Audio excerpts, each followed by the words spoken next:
time of your demise.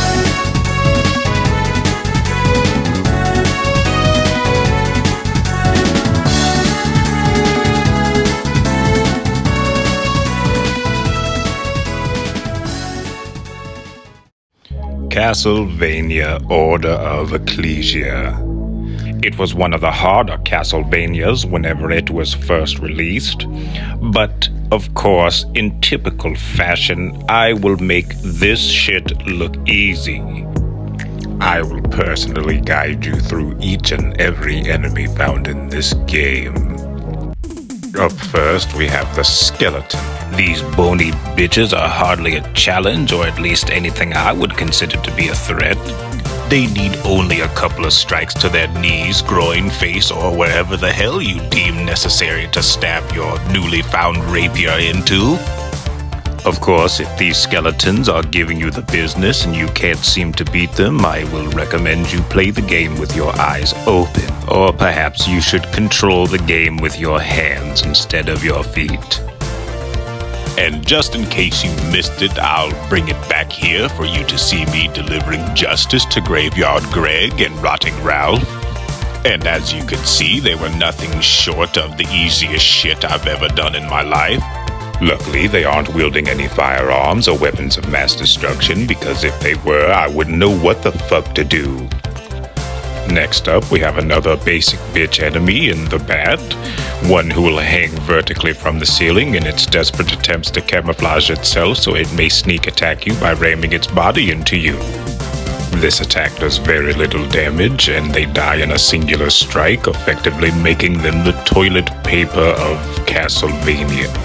And after coming to the realization that Dracula is either running one of the most cruel glue production operations or just really fucking hates animals, you will be forced to provide sweet release for these poor undead creatures, whom definitely didn't deserve to die. Fortunately, they will be dispatched within a single strike, so their suffering shall be short. And now we have the first enemy truly capable of damaging you, and by that I mean you really, physically, in real life, by shattering your eardrums.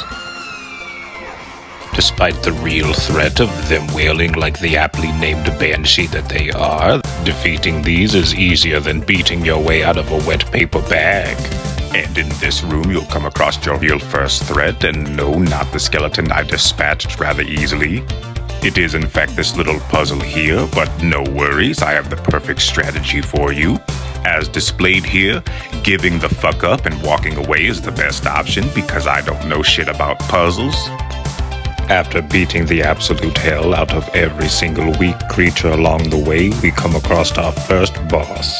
But fortunately, despite being a massive fucking insect which creeps the shit out of me, this dopey pile of brightly colored garbage is about as useful as a shit-flavored lollipop.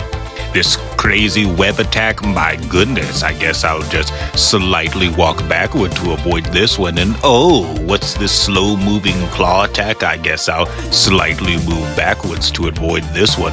In my humble opinion, this boss is harder to lose to than he is to actually defeat. You would have to be a stupid dick to lose to this one. Oh, what a stupid dick!